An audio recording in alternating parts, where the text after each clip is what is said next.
Olá, Silvano, boa noite, seja muito bem-vindo. Boa noite, Valdete. Olá, Carmen, Inês, boa noite. Boa noite também, Leda. Boa noite, Selma. Olá, Leopoldina, boa noite. Sejam todos muito bem-vindos mais uma vez. Joana Bandeira, boa noite. Boa noite também, Arlete Naves.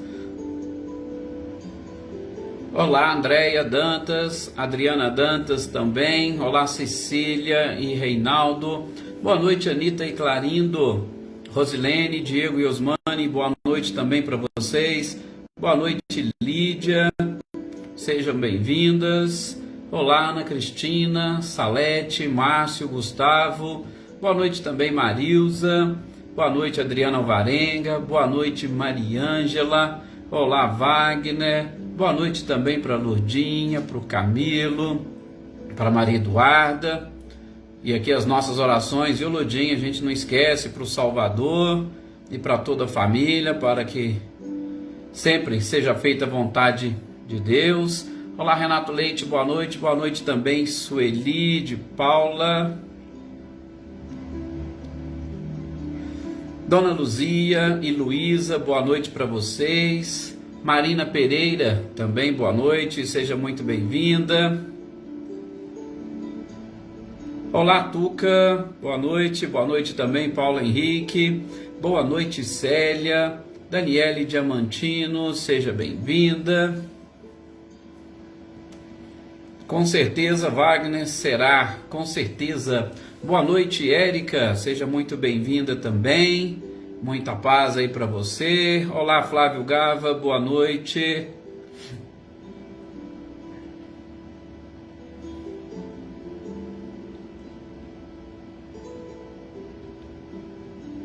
Eveline, Roberta e Gabi, boa noite para vocês. Boa noite também, Luísa Nalim.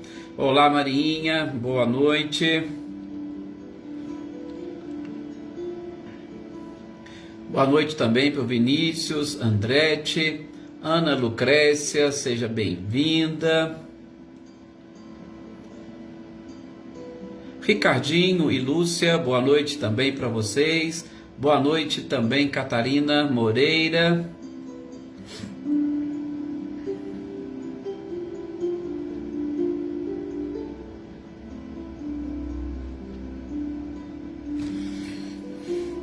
Bom, olhando aqui no relógio, já está na nossa hora, né? No momento de nós iniciarmos aqui pedindo a proteção da espiritualidade mais uma vez. Lembrando com muito carinho de todos aqueles que já fazem parte aqui do nosso caderno de orações e de intenções. Aqueles que vocês sempre colocam aqui, nunca nos esquecendo de nós mesmos, né? Que aqui estamos. Também não nos esquecendo dos nossos familiares, né? O Wagner sempre coloca aí a sua família, Adriana e Andréia Dantas também, para os seus pais e para toda a sua família. Aliás, para a família de todos vocês, que a gente possa nesse instante, nessas nossas orações, mais uma vez contar com este apoio da espiritualidade, com as energias e vibrações de cada um de vocês. Boa noite, Gustavo Duarte, Juscelia também, seja muito bem-vinda. Boa noite, Dona Guilmar, Ângela, William, o Iltinho e a Eloá, que sempre também nos acompanham. Então, meus queridos companheiros, boa noite, Sr. Antônio Onofre, que nós possamos agora, nesse instante, elevarmos o nosso pensamento ao nosso Mestre amado e querido Jesus e pedir a Ele para que todas essas nossas intenções e todos aqueles que estiverem nesses instantes em nosso pensamento e no nosso caderno de intenções, que as nossas energias e vibrações se voltem a todos eles multiplicadas pela bondade, pelo amor e pela misericórdia do Criador.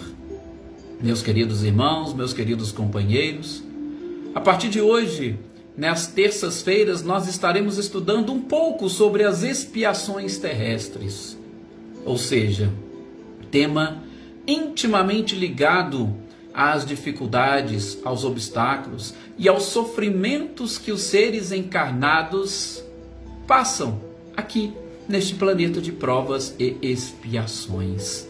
Vamos aprender um pouco mais sobre a bondade e a misericórdia divinas. Por isso que as nossas energias e vibrações, nesses instantes, a todos esses nossos irmãos, e principalmente a nós, é de extrema importância para nos mantermos conectados, nos mantermos ligados, vinculados uns aos outros e à própria espiritualidade, para que estas informações encontrem eco no nosso coração, na nossa mente e consigamos aprender, assimilar, através dos ensinamentos do Cristo Jesus, que a consolação, ela está aí para todos os espíritos, encarnados ou desencarnados, receberem.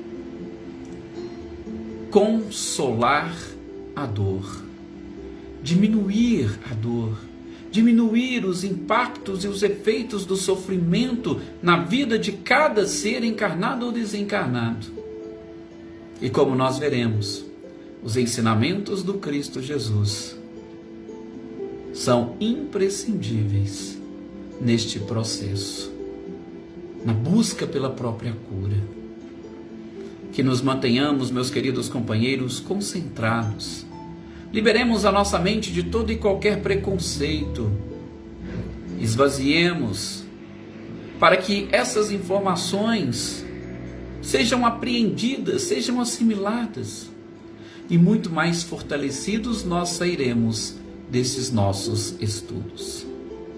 Claro, muita paz a todos vocês, muita paz ao lar de cada um de vocês, muita paz no coração, para que todos possam depois distribuir, e como diz Francisco de Assis, sendo instrumentos da paz do Cristo. Que assim seja. Meus queridos companheiros, como nós estamos aqui falando, né?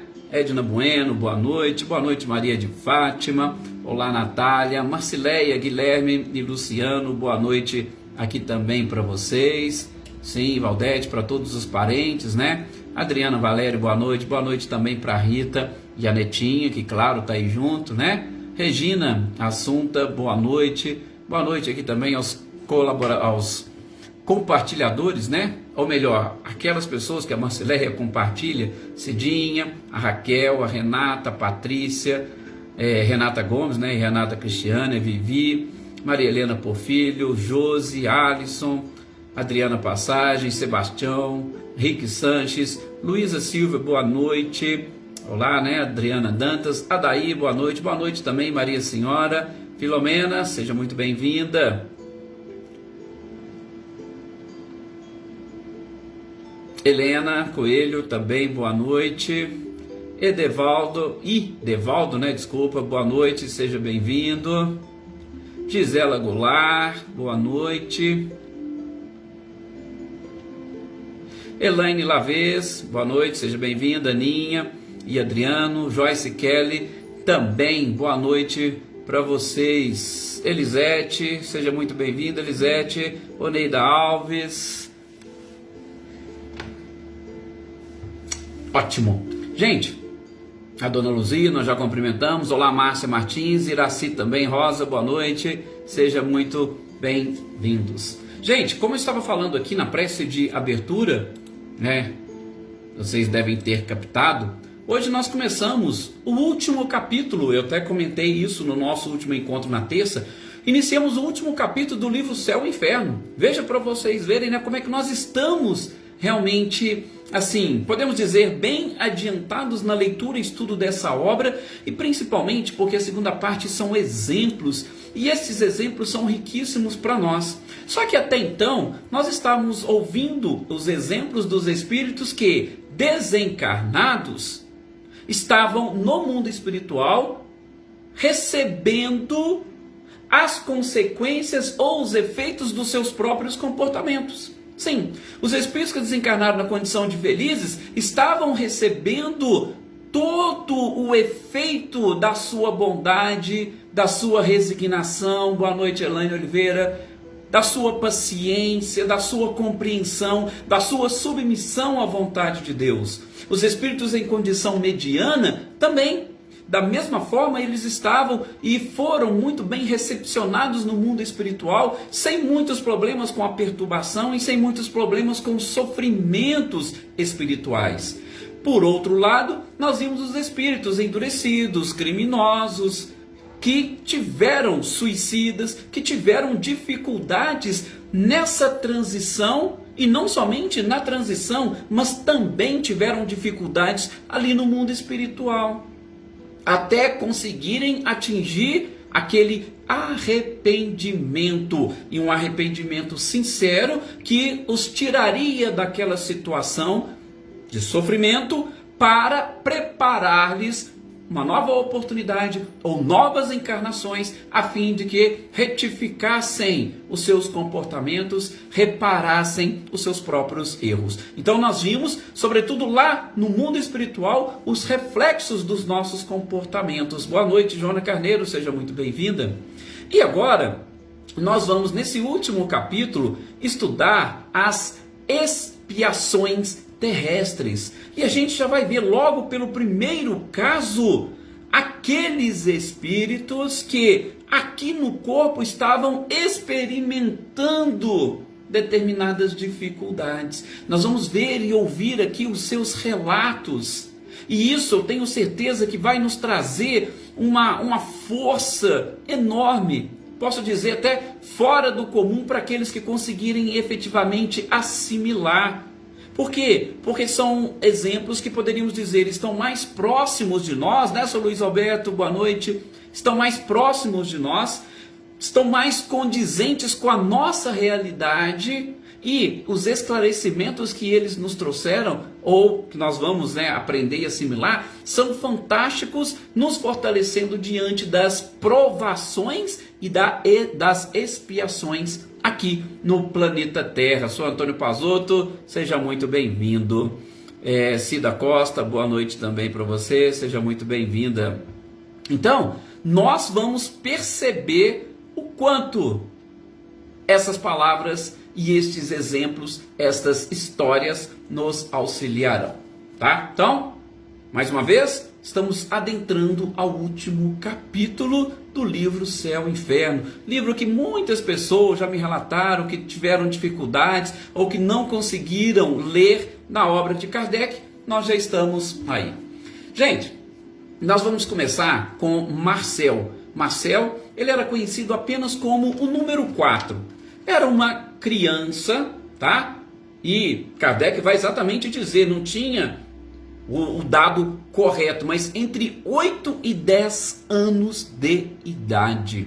Olha para vocês verem, ou olhem à volta de vocês, visualizem uma criança de 8 a 10 anos de idade.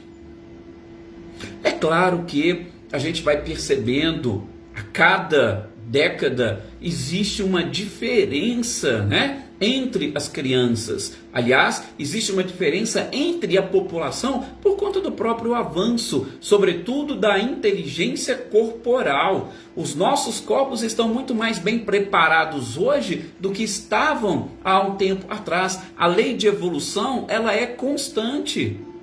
O homem primitivo, ele tinha uma estrutura fisiológica.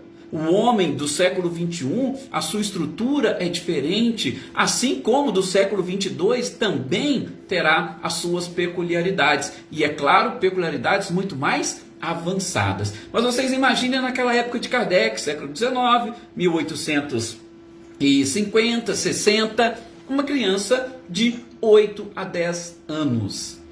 E o estado dele, o próprio Kardec diz, era difícil de descrever, mas a gente vai citar algumas características só para vocês também fazerem ou terem uma noção. E ele era chamado apenas de número 4, por quê? Porque ele estava ali no número 4, ou no quarto, número 4, de um hospital do interior da França. Bom, Kardec vai dizer o seguinte, ele tinha um corpo completamente deformado. Ora, essa deformação tinha por causa uma formação congênita, ou seja, ele trouxe já no seu próprio DNA esta deformação. Assim como também por doença, ele foi, podemos assim dizer, piorando a situação da sua estrutura física. As suas pernas eram tão tortas que, como diz Kardec, chegavam a tocar o seu pescoço. José Ricardo, boa noite, seja bem-vindo. Olha para você ver, as pernas eram tão tortas que chegavam a tocar o pescoço. A sua magreza era tamanha que conseguia enxergar o contorno dos ossos ali na sua pele. E o corpo estava repleto de chagas. Gente, vocês conseguem visualizar um menino de 8 a 10 anos nesta situação, um corpo totalmente deformado. Ele pertencia, segundo o codificador, a uma família israelita e essa situação pela qual ele passava já durava 4 anos. Então imaginem só, uma criança de 8 a 10 e durante 4 anos passando por essa situação. Estava internado num hospital, seus parentes, seus familiares não visitavam, tá? Ele não tinha muito contato com as pessoas da sua própria família. Então, não tinha muitos dados. É diferente, né? Vejam, naquela época, como que as coisas funcionavam. Hoje, praticamente não existe. A pessoa já nasce, a criança já nasce, inclusive hoje, tendo obrigatoriamente que ser registrada na Receita Federal e ter o seu CPF. Ninguém sai ali da Santa Casa sem uma certidão de nascimento. Mas a gente sabe, até há uns 50, 60, 70 anos atrás, em muitas cidades do Brasil, as pessoas não eram registradas. Gente, há pouco tempo, no meu trabalho mesmo, surgiu uma pessoa que não tinha certidão de nascimento. Olha para vocês verem, ainda hoje no nosso país nós vamos encontrar. E aquela pessoa, aquela criança estava lá. Provavelmente também não tinha a sua documentação. Olha como que a evolução da sociedade realmente fica cada vez mais evidente. Boa noite, Vânia, seja bem-vinda. Então, porém, como diz a mensagem, como diz o próprio codificador, das informações que eles obtiveram. A inteligência dessa criança era notável, sobretudo de acordo com a sua idade. E não era só a inteligência que se destacava nele, também destacava a doçura, a resignação e a paciência. Gente, criança de 8 ou entre 8 e 10 anos. Olha os destaques que Kardec tirou: paciência, resignação e doçura, e com o corpo totalmente deformado. Uma criança hoje, poxa, a gente sabe, muitas das vezes está ali com algumas dificuldades, ela não consegue ficar sequer parada. Hoje, né, é muito comum nós dizermos: ah não, meu filho é hiperativo, ele não para e tal. Vocês imaginam, criança geralmente ela tem sim vamos dizer, uma eletricidade além do normal. Boa noite, Leni, boa noite também, Jussanã. Ela tem uma eletricidade além do normal, mas aquele menino, aquela criança entre 8 e 10 anos, Marcel, com todos esses problemas, as pernas tortas que chegavam a tocar no pescoço, chagas pelo corpo todo, muitas doenças e deformidades, inclusive desde a sua formação, magro, ele tinha tudo isso. E não era só, né, Cília, boa noite, o médico que cuidava dele, ali, sobretudo naquela ala, tinha muita compaixão. Tinha compaixão exatamente pelas dificuldades que ele já possuía, pela ausência de familiares. E, além da compaixão, o médico também era uma pessoa muito boa. Era tão boa, gente, que o menino, quando o médico tinha tempo, ele ficava ali conversando com o menino, porque ele gostava, e a inteligência do menino era, vamos dizer, acima da média. E ele ficava ali lendo histórias para o menino.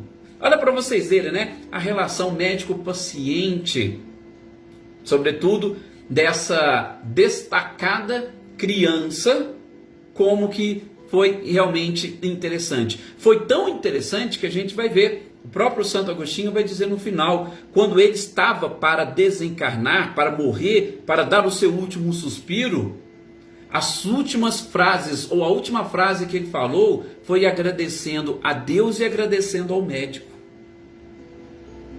Tá? A gente fala sempre aqui, né, Adriana Valério, nesse período de Covid, ressaltando o trabalho dos profissionais da área da saúde, de todas as áreas, tá? Não é só dos médicos, enfermeiros, auxiliares de enfermagem, pessoal administrativo, pessoal da limpeza, todos. A gente destaca, né, o trabalho, fazemos orações direto para eles, para que tenham força. E aqui nós temos um médico, justamente nessa primeira história das expiações terrestres, que se destacou porque tinha um carinho especial com aquele paciente.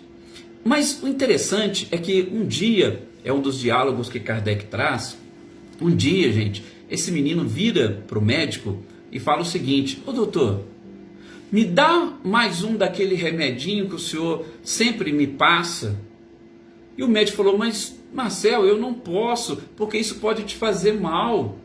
Nós temos um limite, o seu organismo ele pode não suportar. Nós vamos chegar lá, Érica, só um minutinho que nós vamos falar sobre isso. E ele foi pedir um médico, aquele remedinho, era um remédio que o médico dava que o auxiliava a dormir. E nesse diálogo ele chegou a pedir, falou: doutor, me arruma mais um remedinho daquele e tal. E o médico justificando: mas eu não posso, exatamente porque pode te fazer mal, pode te prejudicar.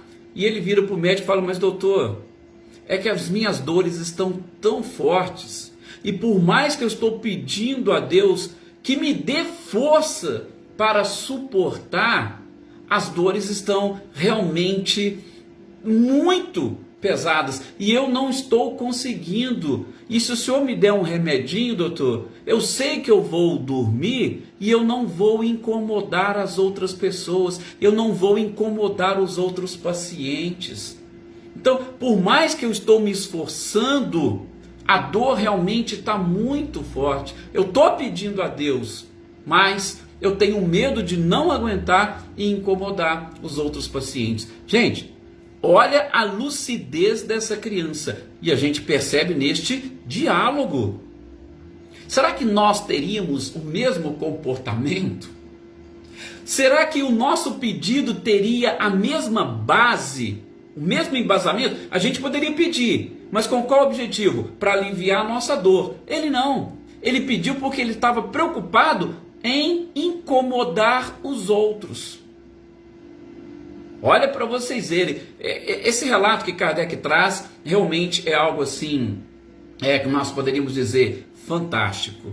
E o próprio codificador vai comentar, esse simples diálogo já seria, gente, capaz de demonstrar a evolução ou a elevação daquela alma, desse espírito.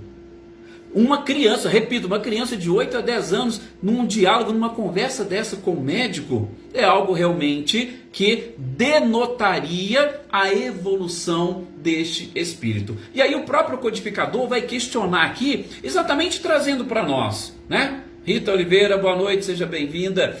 O próprio codificador vai trazer para nós: gente, será crível que essa alma tenha sido criado? Porque veja, Kardec começa a trazer alguns diálogos, trazer algumas informações, alguns questionamentos, porque a doutrina estava nascendo. E um dos principais pontos que os opositores rebatem na doutrina é o da própria reencarnação. Lógico, nós não vamos discutir aqui reencarnação, mas aí o codificador vai dizer o seguinte: será ou seria crível a alma ter sido criada dessa criança no mesmo momento que o corpo?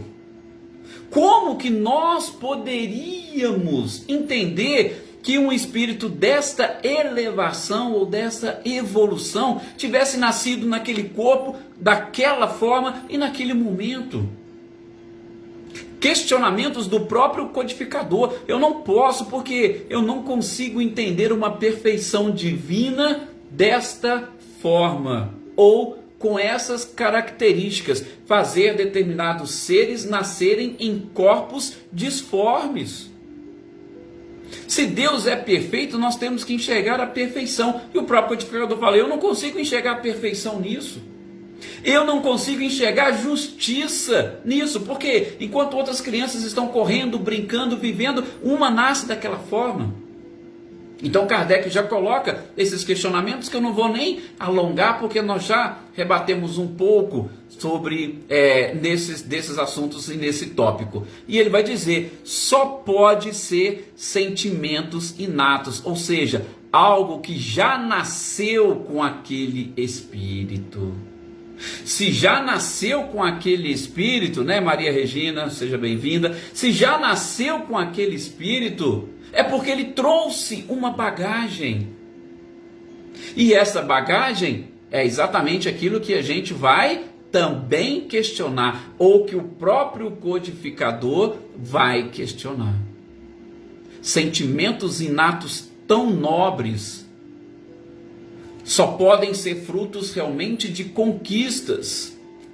E estas conquistas não poderiam ser privilégios de Deus para ninguém, porque se Deus privilegiasse alguém, ele não seria perfeito. Ou, posso dizer, ele não seria Deus. Ao morrer, e aí entra aquela parte que eu já tinha falado para vocês, né? O menino direcionou seus pensamentos dando graças a Deus e agradecendo também ao médico todo o carinho que ele teve durante aquele período. Boa noite, Silva Mônica. E aí, gente, um menino foi evocado depois em 1863 e trouxe a seguinte comunicação, a seguinte informação para Kardec. Ele falou, ó, vocês me chamaram aqui e eu vim. Eu vim exatamente para fazer o quê? Para fazer ecoar a minha palavra. E a minha palavra, ela não é de instrução para vocês. Ele sabia o que a equipe de Kardec estava fazendo. Mas eu não quero instruir vocês. Quem sou eu para instruir alguém? Mas que as minhas palavras sirvam de consolo para todos os corações que sofrem neste planeta. Eu venho dar testemunho de que todas as dores e sofrimentos terrestres têm como principal objetivo uma alegria e uma felicidade celeste.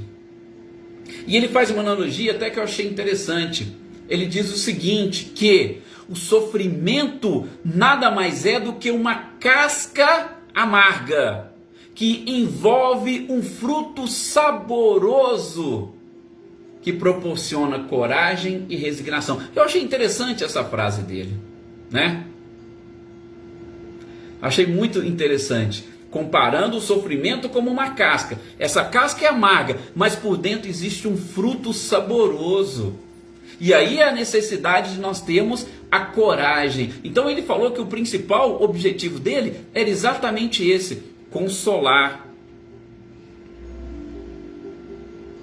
Deixa eu só ver aqui as manifestações aqui. Sim, não existe imperfeição. A gente também vai tocar nesse ponto, Filomena. Ele vai falar, a gente já esclarece aqui também o que ele continua falando. Silmara, boa noite, seja bem-vindo. Sim, a gente vai ver o restinho dos exemplos do que ele conta aqui e do que Santo Agostinho fala sobre Antônio Onofre. Nós somos sim condicionados a determinados padrões. E a gente sofre, né, Filomena, exatamente por estarmos fora dos padrões. Ou por, sei lá, a gente não consegue, porque os padrões que a gente busca são os padrões da sociedade. E a sociedade, a gente sabe, ela não está vinculada ao divino. Ela não está vinculada ao imortal, ao espiritual. Os nossos conceitos de perfeição estão vinculados àquilo que a sociedade elege como valor para a atualidade e principalmente para uma atualidade material. E mesmo assim, preste atenção, os valores que a sociedade elenca como principais geralmente são muito mais temporários do que a própria existência. Por exemplo, peguem os padrões de beleza. Gente, quem consegue manter uma beleza dentro dos padrões da sociedade durante a existência inteira? Ou eu vou mudar a pergunta. Uma modelo ou um modelo fotográfico ou para a sociedade de hoje, qual é o tempo de vida útil de um modelo? Gente, para você se destacar muito, talvez ali dos 15 até os 30 anos de idade. Passou disso, dificilmente vocês vão encontrar modelos. É lógico que tem algumas que se destacam e avançam, mas é a minoria. Se você pegar os padrões hoje esportivos, da mesma forma, passou dos 30 anos, a pessoa não serve mais. Leopoldina, boa noite. Olá, Geraldo, boa noite, seja muito bem-vindo, querido. Se você pegar hoje a questão do emprego, que a gente tem também vivenciado, pessoa passou dos 40 anos, 50, se foi mandada embora, ela não consegue arrumar emprego mais. Olha para vocês verem os padrões da sociedade atual. Isso que a Filomena comentou é algo muito interessante. E este garoto estava totalmente fora dos padrões, um corpo disforme, mas era uma expiação, tá? Beleza, vamos ver o que ele continua falando aqui para depois a gente fechar a conclusão. Ele diz o seguinte, que não existem dores insuportáveis. Não, todas as dores são suportáveis. Boa noite, Joana. É aquela história que a gente já sabe que Deus não coloca um fardo mais pesado do que a pessoa é capaz de carregar. Ele diz o seguinte, todas as dores são suportáveis, desde que nós contemos com a ajuda de Deus e dos bons espíritos. E que nas nossas lamentações nós associemos a prece. Porque se a gente começar a fazer prece e a rezar nas lamentações, a gente vai conseguir receber aquele alívio. E geralmente a gente não consegue. Eu gosto de uma frase de Augusto Cury fantástica, que ele diz que praticamente o único espírito que... Espírito não, ele não usa essa expressão porque ele não é científico, ele não é espírita. Ele falou que a única pessoa que ele viu na história, que ele estudou, que é capaz de fazer poesia no ápice da dor, foi Jesus Cristo. Jesus Cristo fez poesia no ápice da dor, pregado numa cruz, algumas palavras que ele disse, era algo fantástico. E segundo algumas informações e traduções, ele chegou inclusive a recitar salmos enquanto estava pregado numa cruz. Isso é para quê? Para mostrar que existem padrões diferentes que nós precisamos atingir, né, Filomena? Que você acabou de dizer. E Marcel fala isso também. Se a gente começar a associar os nossos sofrimentos, as nossas lamentações com as preces, nós vamos ter uma facilidade de passar e superar as dores. A gente sempre fala isso aqui. As nossas orações, as nossas vibrações são direcionadas para as pessoas. Se essas pessoas que estão ali recebendo estiverem preparadas para receber, elas vão sentir o alívio. Se elas associarem as suas próprias orações, praticamente o sofrimento vai ser inexistente. Olha para vocês verem que interessantíssimo. E aí, Marcelo vai dizer, ó, gente... Um dos vossos bons espíritos e um grande apóstolo do espiritismo, ele concordou em ceder o lugar esta noite. Quem que foi esse espírito? Santo Agostinho. Mas Santo Agostinho, lógico, cedeu por quê? Porque o exemplo e a história que Marcelo ia trazer seria algo realmente fantástico e principalmente ia esclarecer a humanidade como um todo. Kardec aproveita que o menino estava dando comunicação e faz a pergunta. Veja aí, Érica, aquela pergunta que você fez, tá? Veja aí. A Jocely colocou que Jocely, de 8 a 10 anos o menino tinha. Aí Kardec pergunta, pelo que você está falando, Marcel, então os seus sofrimentos, ou isso que você passou agora, não são motivados por expiações de faltas anteriores, ou seja, você já veio com uma certa evolução, então você não teve a causa dessas expiações no passado? Aí Marcel vai dizer o seguinte: olha, Kardec, uma expiação direta na encarnação anterior, não. Realmente eu não tive uma ligação da reencarnação anterior com o sofrimento de agora. Mas toda dor tem uma causa justa. E aí ele vai dizer: anteriormente eu fui belo, importante, rico, fui bajulado por muitos, tinha vários empregados. E nessa oportunidade eu fui fútil e orgulhoso. Fui culpado pelo sofrimento de algumas pessoas. Renegava Deus. Com isso, depois dessa encarnação lá atrás, eu espiei no mundo espiritual. É aquilo que a gente falou. Ele começou a espiar no mundo espiritual todo o fruto, desse orgulho. E como se não bastasse, em encarnações posteriores, ele sofreu de novo. E em específico, ele sofreu com dor, sofrimento físico, até na velhice. Só que, depois que ele passou por essa existência, que ele sofreu, inclusive até a velhice, ele se arrependeu. E o arrependimento dele fez com que ele obtivesse o perdão de Deus. E aí, Deus concedeu a ele a oportunidade de vir como missionário para exemplificar e automaticamente para finalizar o aperfeiçoamento dele. Olha para vocês verem que coisa fantástica. Então, não era uma expiação direta da última encarnação, não. Ele já tinha sofrido pelo seu orgulho, pela futilidade da sua vida e por tudo. Sofreu, se arrependeu, no arrependimento ele obteve o perdão. Aí ele falou: opa, então eu posso ir ajudar as pessoas? E aí ele veio e nessa tenra idade ele conseguiu dar provas e demonstrações de tudo isso que nós estamos vendo desse espírito. Então, veja, trouxe já uma evolução, mas aquilo, a dor, como ele falou, tinha uma causa e ele precisava finalizar o seu aperfeiçoamento. Aquela encarnação curta, de 8 a 10 anos, era para finalizar o seu aperfeiçoamento, dar testemunho daquilo que o São Antônio Novo colocou aí agora há pouco, da eficácia da prece, da bondade e da misericórdia de Deus. E aí ele encerra dizendo: vou embora, volto quando vocês quiserem, quando vocês me chamarem. Mas de novo, eu não vim aqui para ensinar, para instruir ninguém não. Eu vim apenas para consolar. E eu sei que tem muitas pessoas aqui, muitos espíritos, cujas feridas estão ocultas e que ficarão contentes com a minha vinda. Que coisa realmente fantástica.